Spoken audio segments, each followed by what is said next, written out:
All right, so Life is Strange reunion.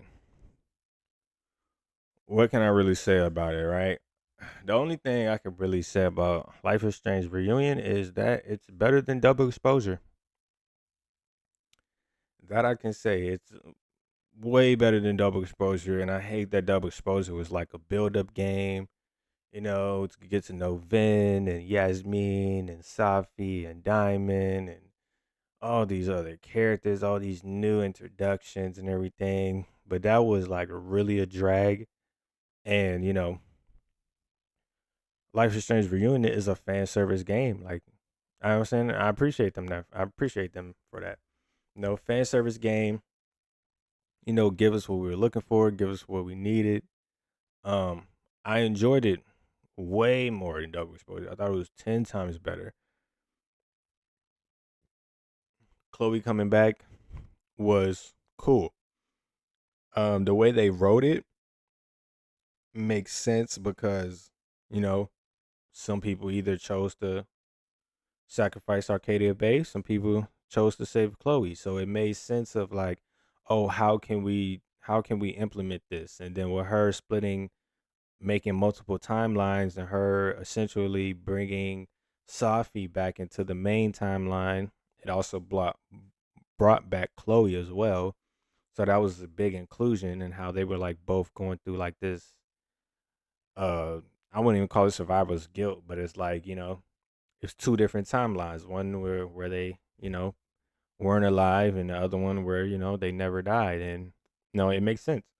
Um the new characters really didn't care for them that much. You know what I mean? I guess like Owen and what's his name? Joey and Ren.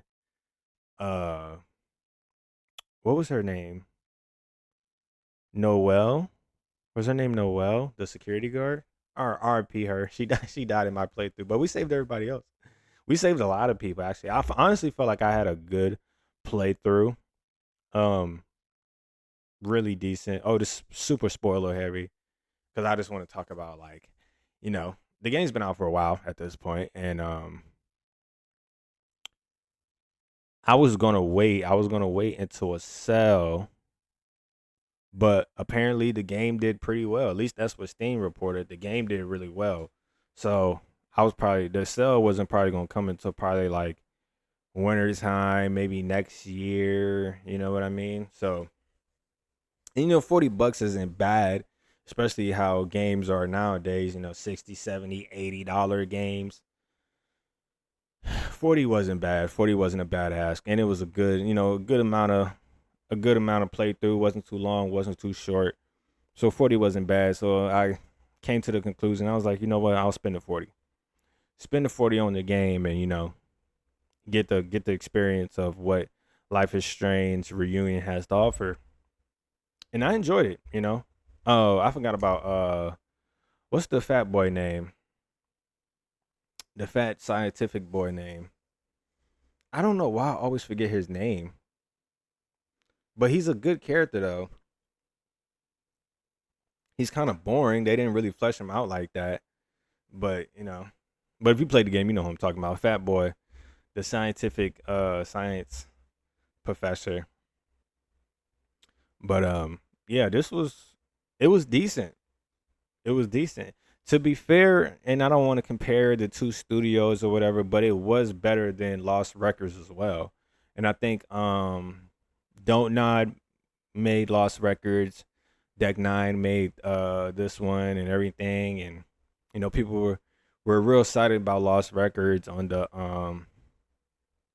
people who made the original OG Life is Strange, the first one with Max and Chloe. So people were definitely excited about Lost Records. I feel like Lost Records just fell short because they did that same thing. It dragged so much. I think the first like chapter, first episode or something like that, it dragged so bad. And I wasn't really a big fan of the like recording mechanic. You know what I mean? And these games are really sneaky because like those games really don't like, as far as like the mechanic. Of course, Life is Strange, she had the rewind mechanic, and Chloe has her little like I'll call it like her silver tongue mechanic, you know what I'm saying? Like she can manipulate people or talk people into getting what she wants and stuff like that.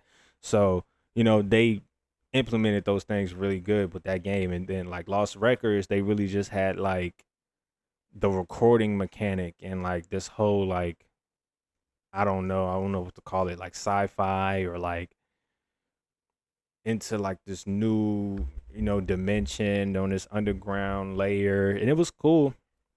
I thought the characters were all right.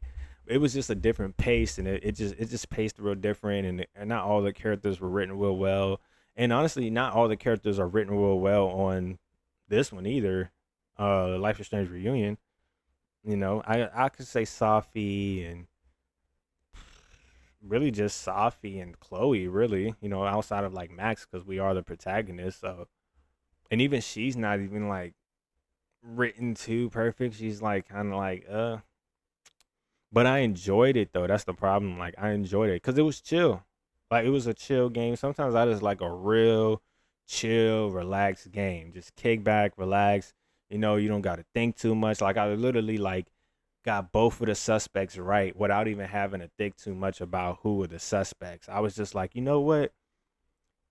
The game wants me to think he's not the suspect, so he's the suspect. And they haven't been showing him that much on the screen. I haven't really talked about him, so of course I would suspect the people who I've been talking to the most. So he has to be the suspect, and I got him right. Like I got it right. You know what I mean? The fire still ended up happening just because I don't even know. You can't even prevent the fire at all. I think the fire is inevitable, but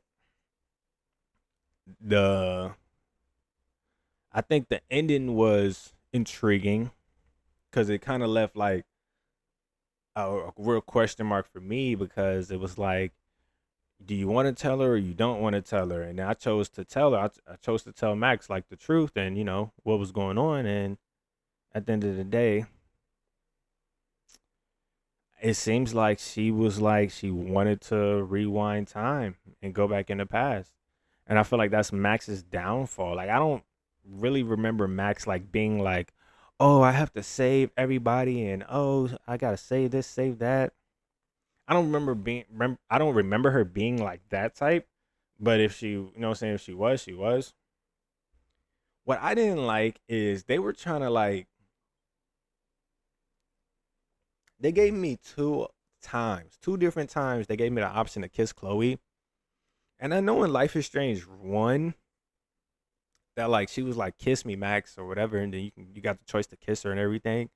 But I don't remember that being like a big decision or it changing like their relationship because it's like they were just like young teens, young girls being experimental or bisexual or gay, whatever you want to call it. You know what I'm saying? Like she just kissed her, you know what I'm saying? Gave her a little peck, but I didn't think it was like anything that serious for it to turn into like this romantic relationship. I feel like that came from like the internet because the internet's just they do stuff like that. Oh, I was about to talk about something so inappropriate, but that'll be another time. That'll be another time. Because the internet's weird. Like the internet does like these like weird things where it's not even like the writers didn't even make it to be like that. But then this fan art and these fans, they make it like what the writers didn't attend, and then the writers see like, oh, is this what people wanted? I guess this is what people want because they see so much art of it, or they see so much like, you know, support around it. And they're like, oh, let's give the people what they want. So then now it's like, oh, kiss Chloe and kiss Chloe, kiss Chloe. I'm like, you know what? I want Max and Amanda to be in a romantic relationship. Like Max and Amanda was cool. You know what I'm saying? Like I'm not opposed to like the bisexual, not bisexual, but the gay relationships, the lesbian relationships in the game. But I don't feel like Max and Chloe were like a relationship type, like like not boyfriend and girlfriend, but like girlfriend and girlfriend type. I don't know. I just didn't see it because I know Life is Strange, True Colors. I put what was her name? I forgot the protagonist's name, but Steph, I chose Steph every time. I think I played that game probably like three, 5 times. I don't know, but I chose Steph every time because he didn't seem like that dude was her type. I don't remember that dude's name. It don't seem like that dude was her type. You know what I mean? Like you can go off the characteristics and you can see like, oh, you know, That's their type, romantically, in love, relationship status. But the Life is Strange, it just seemed like they were like, Chloe and Max, they just seemed like good brother and sister. Brother and sister, not brother and sister, but sisters and best friends, good friends and but romantic relationships, I don't really know. I wasn't a big fan of that. Um would I buy it? It's worth it. The $40 is worth it. Would I get it on a sale? Yeah, the sale is even better than the $40. If you can get it cheaper than $40, hell yeah. But the $40 is worth it. It's a good game. Um, good. It was good pacing. It didn't pace. It had its pacing like it was good pacing because like it would like there'll be conflict, there'll be drama, and then it'll just subtle conversations. Then we back to conflict. We back to drama. Major choices, subtle conversations. Major choices, conflict. So it was real good. It was real good in that aspect. Bring Max and Chloe back? No. Kill it, dead it. You know what I mean? Especially when it comes to Life is Strange. Please bring us new protagonists, a new world. Especially if y'all going into this world where all these people, different people have powers. I thought we was gonna see Daniel. I thought that would have been super dope to see Daniel. I thought they was gonna turn it into like a X-Men type of thing. And I felt like that would have been super dope. Like, because I think I don't even remember Diamond's powers. But Diamond had powers, Safi has powers, Max has powers, Daniel had powers.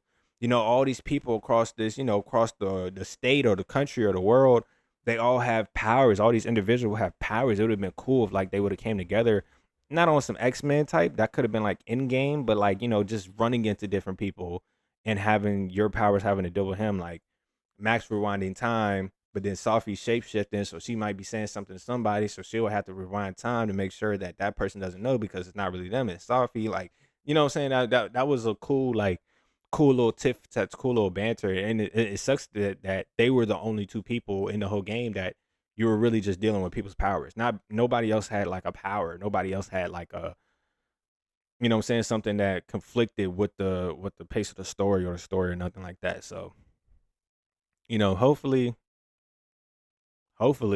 if they do come up with a Life is Strange, I would like a new protagonist.